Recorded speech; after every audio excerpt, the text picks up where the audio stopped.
네, 오늘 말씀은 우리가 잘 아는 예수님의 씨 뿌리는 비유의 말씀입니다. 씨를 뿌리는 사람이 씨를 뿌리러 나가서 씨를 뿌렸습니다. 그 씨가 어디에 떨어졌습니까? 먼저는 길가에 씨가 떨어졌는데 어떻게 되었습니까? 금방 새들이 와서 쪼아 먹어버렸다라고 말씀하지요. 두 번째는 돌밭에 떨어졌습니다. 그러나 뿌리가 깊지 않아 다 말라 죽었다 말씀합니다. 또 세 번째는 가시떨기에 떨어졌는데 결국 그 가시의 기운에 가로막혀 결실을 하지 못하였다라고 말씀하지요. 그리고 마지막으로는 좋은 땅에 떨어진 씨앗도 있습니다. 떨어진 것이 좋은 땅이다 보니 어떻게 되었습니까?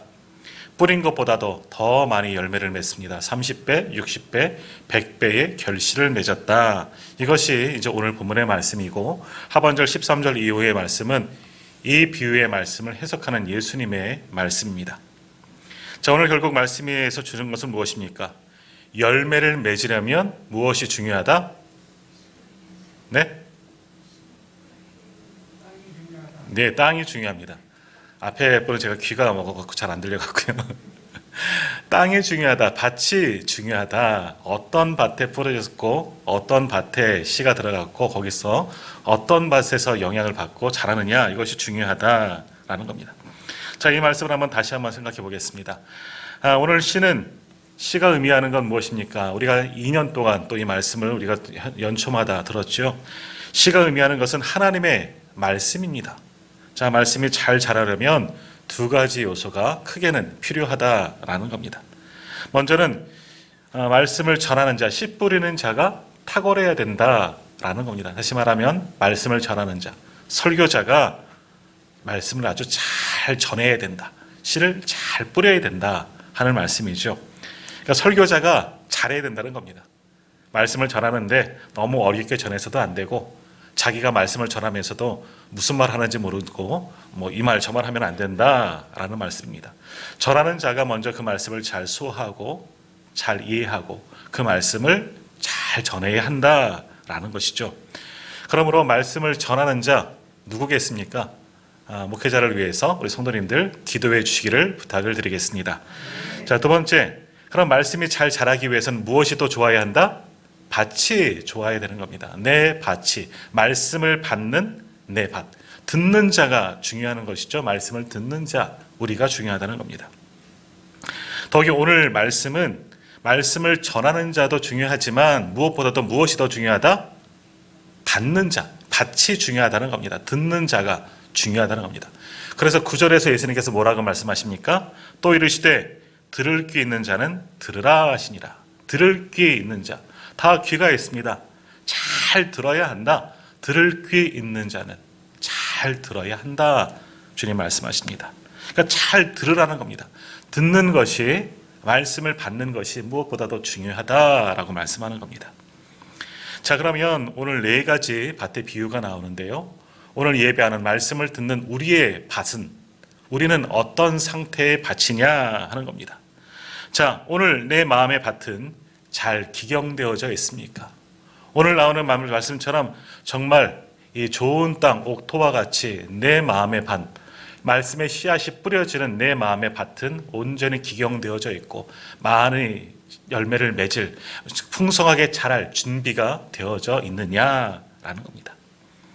자, 이제 본문의 말씀을 한 절씩 하나씩 좀 묵상해 보도록 하겠습니다. 자, 오늘도 4번 나누어서 한번 살펴봐야죠. 자, 첫 번째, 어떤 밭을 살펴보겠습니까? 길가입니다. 길가. 길가와 같은 마음밭이죠. 자, 길가와 같은 마음밭을 가진 사람들, 어떤 사람이라 할 수 있느냐? 명목상의 기독교인입니다. 다시 말하면 이름뿐인 기독교인이죠. 무늬만 기독교인이다라는 겁니다. 왜요? 자, 이런 사람들, 길가와 같은 사람들은 정말 세상에 속한 사람들이 아닙니다. 교회 안에 있는 사람들입니다. 이 사람들에게는 말씀을 들을 기회가 분명히 주어졌습니다. 말씀의 씨앗이 그들에게 뿌려지지 않은 것이 아니라 그들에게도 말씀의 씨앗이 뿌려졌다는 겁니다. 세상 사람들은 말씀의 씨앗이 뿌려질 기회를 못 받지만 교회 안에 있는 모두에게는 동일하게 말씀의 씨앗이 뿌려질 준비가 되어져 있다는 것이죠. 그들에게도 말씀의 씨앗이 뿌려졌다는 겁니다. 자, 그런데 문제는 뭐겠습니까? 말씀을 듣기는 듣는데 말씀에 대한 열정도 없고 사모함도 없고 그래서 말씀이 그 삶 속에 전혀 들어가지는 못하는 겁니다. 뿌리를 내릴 기회가 전혀 없게 되는 겁니다. 자, 길가와 같은 바, 쉬운 걸 말로 뭘까요? 사람들이 많이 다니죠, 길가는. 그러니까 길이 아주 반질반질 잘 닦여진 그런 길을 말하는 겁니다. 자, 이 반질반질한 것, 그러니까 딱딱하게 굳어진 그런 상태를 말하는 겁니다. 그러니 그런 반질반질하고 딱딱한 곳에 아무리 씨앗이 떨어져도 들어갈 수가 없는 겁니다. 너무나 단단하고 딱딱하고 굳어져 있기 때문에 그 속에 전혀 뿌리를 내릴 수가 없는 겁니다. 자, 다시 본문의 말씀 보십시오. 그러한 길가와 같은 곳에 씨가 뿌려졌는데 어떻게 되었다 말씀합니까? 4절 말씀 같이 읽겠습니다. 4절입니다. 뿌릴새 더러는 길가에 떨어짐에 새들이 와서 먹어버렸고. 아멘. 길가에도 씨가 분명히 뿌려졌다 말씀합니다. 그런데 어떻게 되었다고요? 뭐가? 새들이 와서 그 씨앗을 먹어버렸다라는 겁니다. 씨앗이 떨어지자마자 기다리고 있던 새들이 어느 틈에 와선가 그 씨앗을 다 주먹주워 먹었다는 겁니다. 자, 이게 무슨 뜻이냐? 예수님께서 이 말씀을 잘 못 알아들을까 봐 해석을 주시는데요. 15절 말씀도 한번 같이 읽도록 하겠습니다. 15절 말씀입니다. 15절 같이 읽겠습니다. 말씀이 길가에 뿌려졌다는 것은 이들을 가리킴이니 곧 말씀을 들었을 때에 사탄이 즉시 와서 그들에게 뿌려진 말씀을 빼앗는 것이요. 아멘. 자, 말씀의 의미를 한번 잘 생각해 보십시오. 이 길가와 같은 마음밭을 가진 사람도 교회 안에 있는 사람들이라는 겁니다. 소위 성도라고 일컫는 자들인데 그들의 마음은 딱딱하게 굳어져 있는 상태라는 겁니다. 그러니 씨앗이 떨어져도 말씀이 떨어져도 전혀 들어갈 수가 없는 거죠. 그런 자들은 어떤 일들이 일어나냐? 사탄이 와서 그 부러진 말씀을 빼앗아 간다. 그러니까 4절에서 말하는 새는 뭡니까? 사탄입니다. 새는 사탄인 겁니다. 사탄이 기다리고 있다가 우는 사자처럼 늘 기다리고 있다가 말씀만 들으려면 튕겨져 버리니까 당장 가서 좋은 그 말씀, 귀한 은혜를 다 빼앗아 가는 겁니다. 내 마음속에 들어져 가기 전에 딱딱하게 굳어져 있으니까 들어가지도 못하는 겁니다. 말씀이 그저 튕겨 나가져 버리는 것이죠. 그러니까 그때 사탄이 와서 말씀을 빼앗아 가버린다라는 겁니다. 모든 은혜 받을 기회를 놓쳐버리는 겁니다. 자, 그러므로 우리가 말씀을 들을 때에, 말씀을 받을 때에 집중해서 정신을 차리고 말씀을 들어야 한다는 겁니다. 안 그러면 누가 뺏어가요? 새가 뺏어요? 사탄이 뺏어가는 거예요. 사탄이 다 뺏어간다는 겁니다. 자, 그러면 이렇게 사탄에게 빼앗겨져 버린 말씀이 마음밭이 굳어진 이 길가와 같은 사람, 어떤 사람일까? 이런 사람일 수가 있는 겁니다. 습관적으로 예배 시간에 뭐 하는 사람? 졸고 있는 사람. 그런 사람들 말씀을 듣지 못하는 겁니다. 이런 사람이 길가가 되기 쉬울 수가 있는 겁니다. 물론 피곤하여, 너무너무 피곤하여 잠깐 깜빡하고 졸 수도 있습니다. 전날 열심히 수고하고 일하다 보면 또는 육신이 질병이 있거나 여러 가지 곤고한 일들로 밤새 잠 못 이루고 정말 힘들게 밤새워서 그러나 예배의 자리를 지키려고 와서 때로는 졸 수도 있지요. 그런 분은 보면은 압니다. 얼마나 불쌍합니까? 하나님도 긍휼히 여기십니다. 그들은 사랑하셔서 잠을 주시는 것이겠죠. 그러나 습관적으로 그냥 예배 자리에 오시고 설교 시간이 되면 주무시는 분들이 계십니다. 그냥 벌써부터 설교가 시작되면 자리를 딱 만듭니다. 그리고 목사님의 시선을 아무튼 피해보려고 앞사람 뒤로 이렇게 몸을 싹 옮기는 그런 분도 계십니다. 어떻게 잘 알아내고요? 제가 청년 시절에 그랬으니까요. 목사님 피하려고. 저는 성가대에서 옆쪽에 있었으니까 성가대 계신 분들, 우리는 안 그런데 얼마나 잘 조는지 몰라요. 찬양만 끝나면. 아무튼 잘 피하고 아주 몸을 편안하게 만들고 팔짱까지 딱 끼고 그렇게 조는 분들이 있더라고요. 어떤 교회에서 있었던 일입니다. 앞자리에 앉은 분이 예배 시간에 조는 겁니다. 좀 숨어서 좀 저 뒤편에서 주무시면 좋겠는데 앞자리에 앉아서 보라는 듯이 이렇게 꾸벅꾸벅 조는 분이 계십니다. 목사님이 설교하시다가 화가 난 거예요. 그래서 그 옆에 계신 집사님에게 좀 깨워요, 좀 깨워요. 안 깨우고 뭐 해요?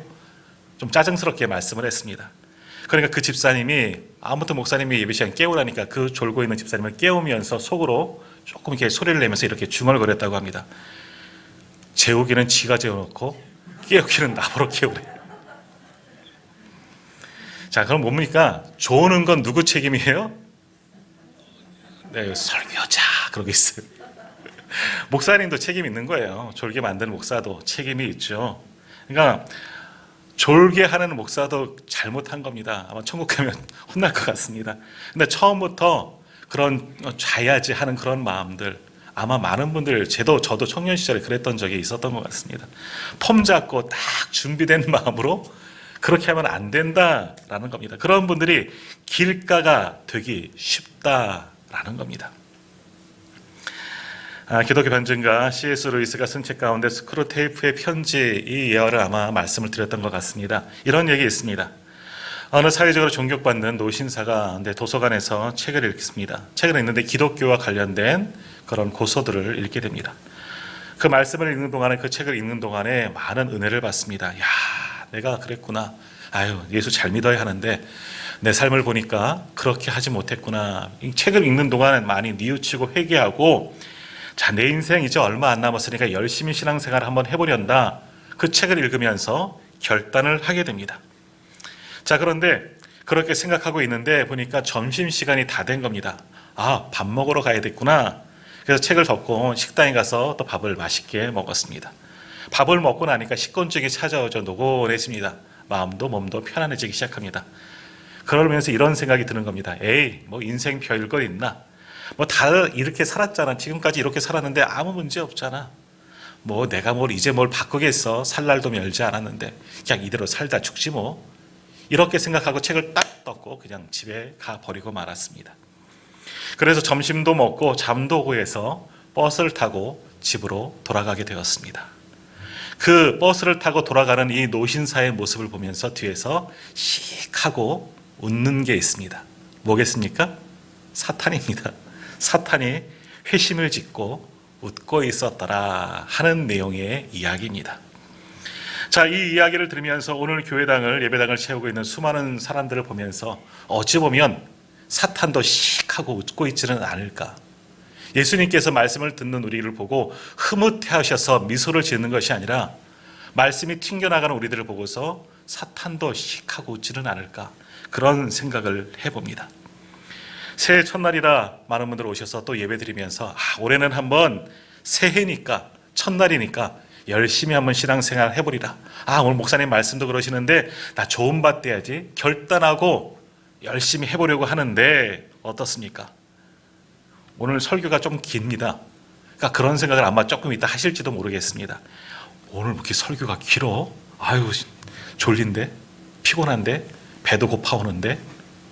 빨리 가야지. 빨리 가고 싶은데 이런 생각을 품을 수도 있다는 겁니다. 그러면 누가 좋아한다? 사탄이 그런 우리들을 보고 씩 하고 웃을 수도 있다는 것을 기억하시기를 바랍니다. 자, 우리에게서 말씀을 빼앗아 가려고 기다리고 있는 그런 존재가 있습니다. 새라고 표현하는 사탄입니다. 사탄은 호시탐탐 우리가 은혜 받을 기회를 빼앗아 가려고 기다리고 있는 자입니다. 우리가 실족하여 넘어지기만을 기다리고 있는 겁니다. 은혜 받을 그 은혜를 빼앗아 가려고 노리는 것이 바로 사탄이다라는 겁니다.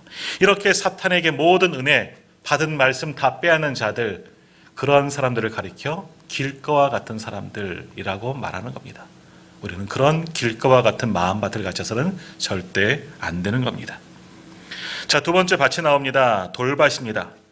길가의 밭을, 길가와 같은 곳을 명목상의, 그러니까 이름뿐인 기독교인이라고 부른다면 돌짝밭은 뭐라고 부르느냐? 피상적인 기독교인이라고 부를 수 있습니다. 다시 말하면 깊이가 없는 기독교인이다라는 겁니다. 자, 이런 이들에 대해서 예수님은 뭐라고 말씀하시느냐? 16절, 17절 말씀입니다. 한번 같이 읽도록 하겠습니다. 16절, 17절 말씀을 같이 읽겠습니다. 또 이와 같이 돌밭에 뿌려졌다는 것은 이들을 가리킴이니 곧 말씀을 들을 때에 즉시 기쁨으로 받으나 그 속에 뿌리가 없어 잠깐 견디다가 말씀으로 인하여 환난이나 박해가 일어나는 때에는 곧 넘어지는 자요. 아멘. 돌밭에 뿌려졌다 하는 것은 말씀을 들을 때 말씀을 기쁨으로 받습니다. 처음에는 즉시 그래 맞아 그죠? 그런데 역시 돌밭 여러 가지 것들이 있어서 말씀에 뿌리를 못 내리니까 어떻게 됩니까? 환란이 오면 믿음 없음이 드러나게 된다라는 겁니다. 딱 지금 우리들의 상황과 같습니다. 환란의 시기 아닙니까? 이때 성도들의 믿음이 드러난다라는 겁니다. 옛날 청교도인들은 기독교인들에게 세 가지 적이 있다고 이야기를 했습니다. 첫 번째 적은 말할 것도 없고 사단 마귀입니다. 사단은 우리의 가장 큰 대적이죠. 두 번째 적은 뭐냐? 육신입니다. 내 육신. 내 안에 있는 이기적이고 부패한 이런 내 육신, 육신의 소욕들, 이런 것이 우리들의 성도들의 가장 두 번째 큰 대적이다 이야기합니다. 세 번째 대적은 뭐냐? 세상이죠. 우리를 둘러싸고 있는 세상, 잘못된 가치, 세계, 이런 것들이 성도들에게 가장 큰 대적이다라고 말씀합니다.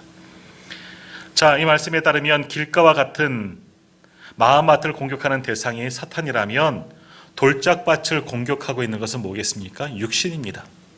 내 안에 있는 이기심, 잘못되어 있는 그런 어떤 생각들, 그것이 내 믿음 생활을 방해하는 것이죠.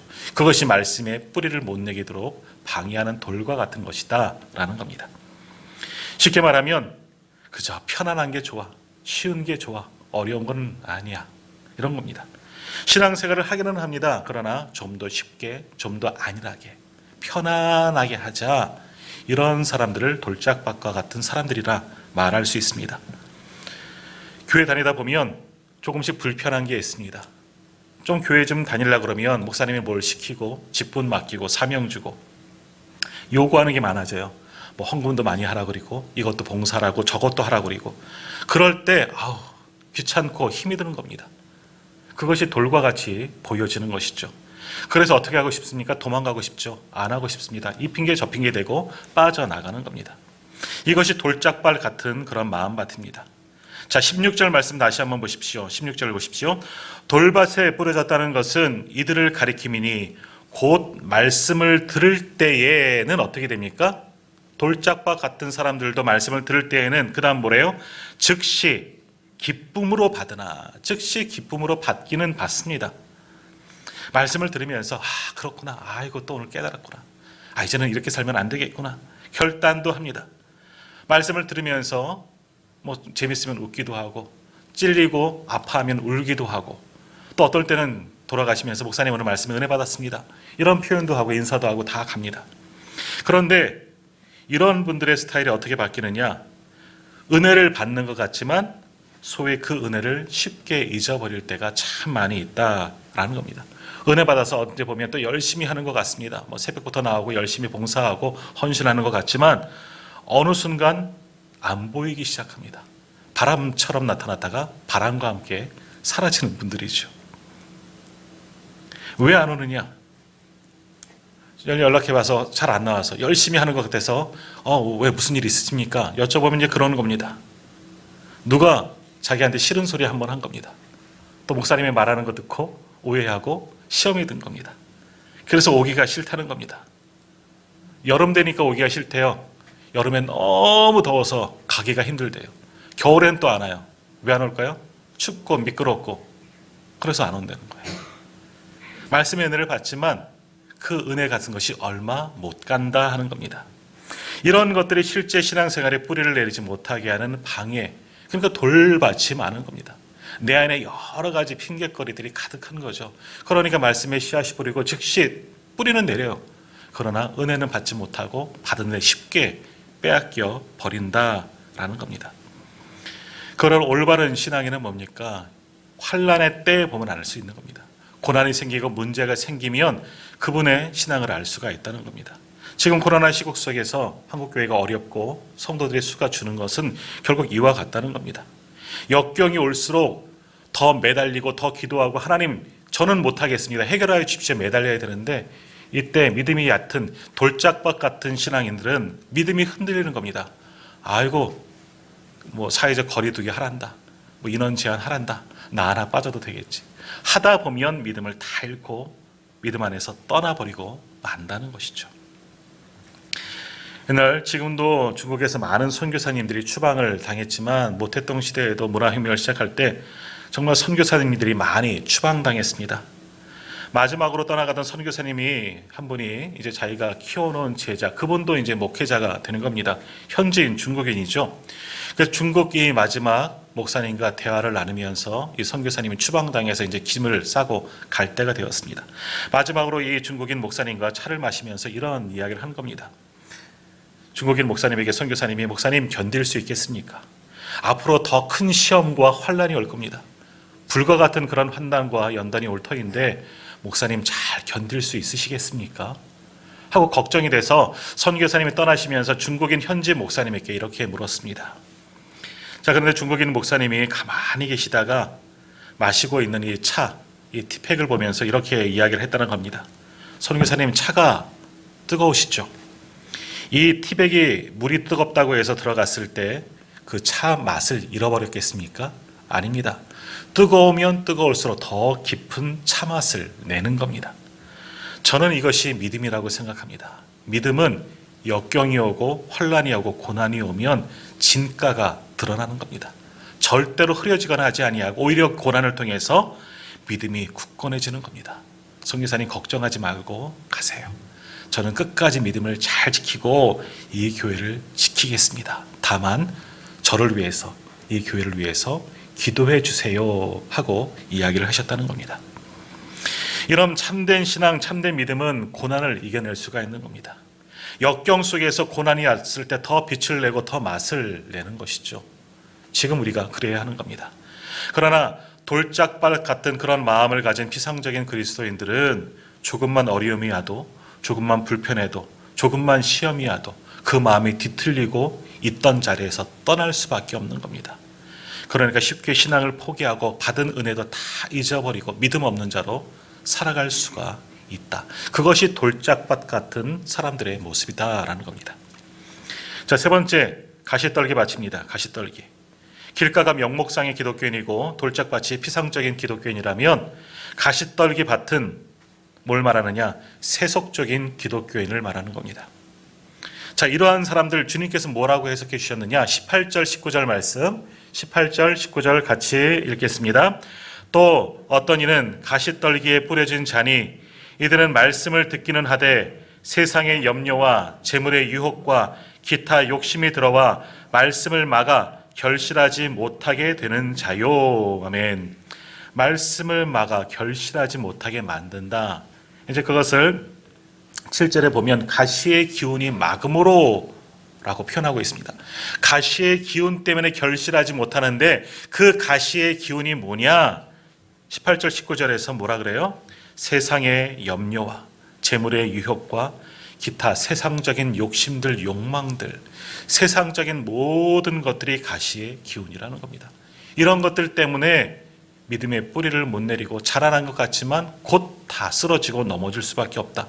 결실하지 못하게 만든다라는 겁니다. 자, 이런 사람들은 길가밭처럼 말씀에 대한 열정이 없는 게 아니에요. 말씀을 잘 받습니다. 말씀에 대한 사모함도 있습니다. 그러나 그 속에 더 큰 사모한 게 뭐예요? 세상적인 것이죠. 재물에 대한 욕심, 세상 명예에 대한 욕심, 온통 세속적인 것이 더 큰 열망이 그 속에 있다는 겁니다. 그러니까 말씀도 사모하지만 세상적인 것이 더 크기 때문에 자라나지만 열매를 맺지 못한 채 자라나는 겁니다. 더 다른 것에, 욕심에 더 많은 것에 집중하고 있기 때문에 자라나도 열매가 없는 겁니다. 예전의 비유 중에 부자 청년의 비유가 나오고 있습니다. 그는 부자인데 청년이고 관원이었다고 말합니다. 젊은 나이에 정말 크게 성공한 사람입니다. 근데 이 사람은 성공도 했지만 정말 믿음도 있었습니다. 구도자적인 질문을 예수님께 합니다. 선생님, 우리가 어떻게 해야 영생을 얻을 수 있습니까? 세상적으로는 이미 다 이룬 젊은 성공한 사람이지만 그에게도 영생에 대해, 그 이후의 삶에 대한 깊은 고민이 있습니다. 주님, 영생을 얻으려면 어떻게 해야 합니까? 예수님께서 그에게 뭐라고 말씀하십니까? 내 재물을 팔아 가난한 자들에게 나누어 주고 너는 나를 쫓으라. 네 가진 소유 그거 다 팔아서 세상 사람들 다 주고 어려운 이들 도와주고 나를 쫓아라. 그러면 된다. 그러자 그 천형이 뭐라고 반응합니까? 성경이 어떻게 이야기하고 있습니까? 이 사람이 재물이 많은 고로 심히 근심하고 떠났더라 라고 말씀합니다. 믿음에 대해서 거룩한 것에 대한 가치도 있고 그것을 사모합니다. 그러나 세상적인 것, 재물에 대해서 이 사람은 가시가 된 겁니다. 그 가시가 자라지 못하도록 막아버린 것이죠. 그러므로 우리가 정말 말씀의 은혜를 받고 믿음에 자라나고 주님께서 원하시는 제자가 되기 원한다면 세상적인 모든 욕망들을 버리셔야 합니다. 물론 필요합니다. 그것이 있어야 하지만 그것보다도 말씀에 대한 더 사모함, 주님에 대한 더 사모함, 거룩한 것에 대한 더 사모함이 우리에게 있어야 합니다. 그러지 못하면 세상 것들이 우리에게 가시기운으로 찾아와서 우리가 자라지 못하고 결실하지 못하도록 막아버릴 수가 있다라는 겁니다. 마지막 어떤 밭입니까? 옥토와 같은 좋은 밭입니다. 그곳에는 당연히 기름져 있기 때문에 준비가 되어져 있기 때문에 어떻게 되었다 말씀합니까? 30배, 60배, 100배의 결실을 맺는 겁니다. 자, 이러한 땅에 대해서 예수님께서 뭐라고 말씀하시느냐? 20절 말씀 같이 읽겠습니다. 좋은 땅에 뿌려졌다는 것은 곧을 받고 받아 30배나 60배나 100배의 결실을 하는 자니라. 아멘. 다시 한번 같이 읽겠습니다. 우리 같이 큰 소리로 시작. 좋은 땅에 뿌려졌다는 것은 곧 말씀을 듣고 받아 30배나 60배나 100배의 결실을 하는 자니라. 아멘. 이 말씀 자세히 보시면은요, 좋은 땅에 뿌려졌다는 것은 곧 말씀을 어떻게 듣고, 그 다음 단어가 뭐예요? 받고, 받아. 말씀을 듣고 말씀을 받아. 그 다음에 풍성한 열매를 맺는다 말씀하고 있습니다. 자, 받아. 듣는다는 건 이해가 갑니다. 말씀을 듣기 때문에. 근데 받아라는 말씀이 나오죠. 말씀을 받는다. 우리가 많이 표현하고 있는데요. 말씀을 받는다가 무슨 뜻인가? 동일한 본문인 누가복음에서 좀 더 정확하게 해석하고 있습니다.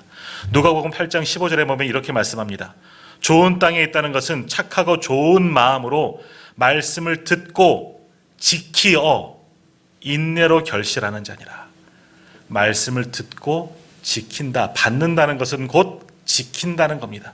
말씀에 순종한다는 겁니다. 말씀을 듣고 그 말씀대로 살아간다는 겁니다. 그것이 말씀을 받는다는 겁니다. 단순히 말씀을 받는 거, 들고 있는 게 아니에요. 말씀을 받는다는 것은 내가 그 말씀을 지킨다. 내 삶 속에 적용하고 그 말씀을 붙들고 살아가려고 노력한다 라는 겁니다.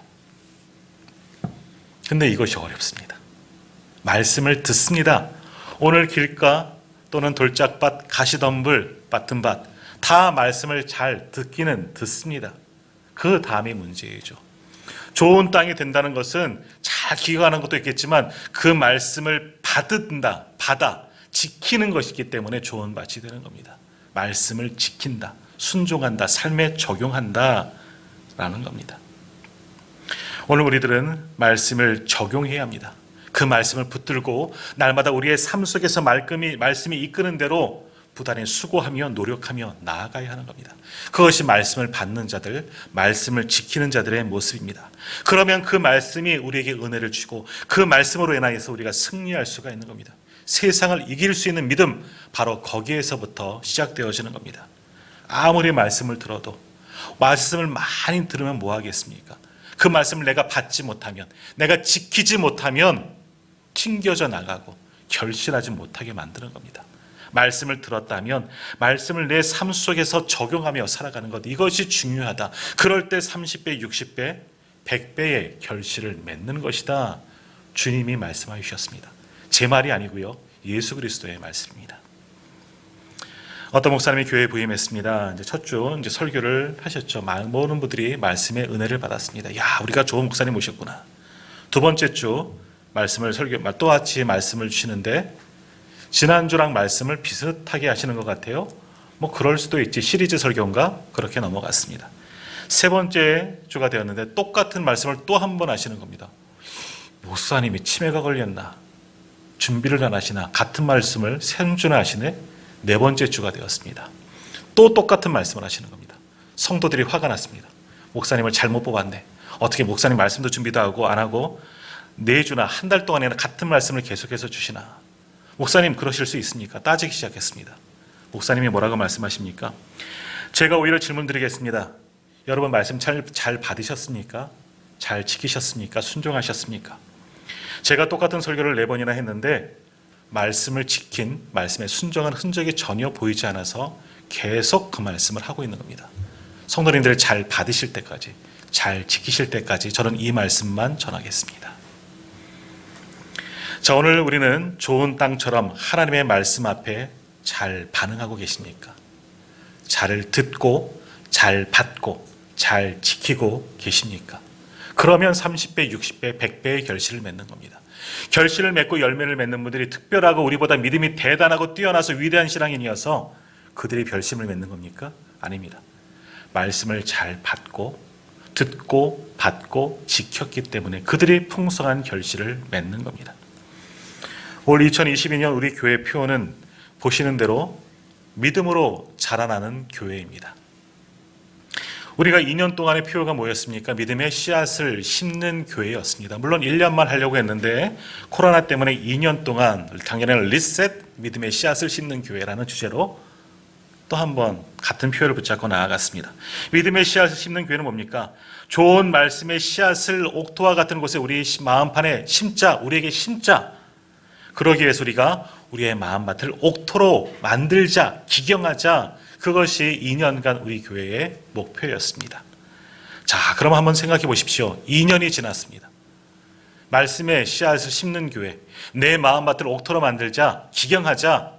이 말씀을 붙잡고 우리가 2년 동안 달려왔다는 겁니다. 가슴에 손을 얹고 내 마음밭을 보십시오. 내 마음밭이 옥토가 되었습니까? 잘 기경되어져 있습니까?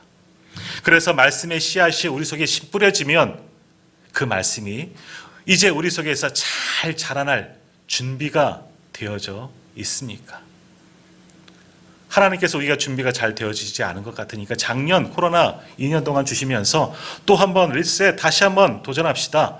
말씀의 씨앗을 심는 교회가 됩시다. 내 마음을 옥토로 만들도록 한 번 더 1년 동안 기경합시다. 다시 한번 기회를 주셨다는 겁니다. 그런 2년의 시간 동안 내 마음의 밭이 많은 부분 달라져 있고 올해는 믿음으로 자라나는 교회인데 이제는 옥토가 되어서 우리 속에서 믿음이 말씀의 씨앗이 자라나도록 그렇게 우리가 준비되어져 있느냐라는 겁니다. 이제는 하나님의 말씀이 또 주십시오가 아니라 우리 안에 심겨졌다는 겁니다. 내 마음의 밭이 어떤 밭이 되어야 하겠습니까? 올해는 정말 옥토 같은 밭이 되어 자라나야 합니다. 표를 현수막을 잘 보십시오. 대나무가 무성하게 자라있는 모습을 보게 됩니다. 이렇게 우리가 자라야 하는 겁니다. 이렇게 자라서 내년에는 믿음의 결실을 맺는 교회입니다. 풍성한 결실을 맺어야 하지 않겠습니까? 자, 이제 새해를 시작한 우리에게 주님 말씀하십니다. 귀 있는 자들은 들으라. 귀 있는 자는 들으라. 기도하겠습니다.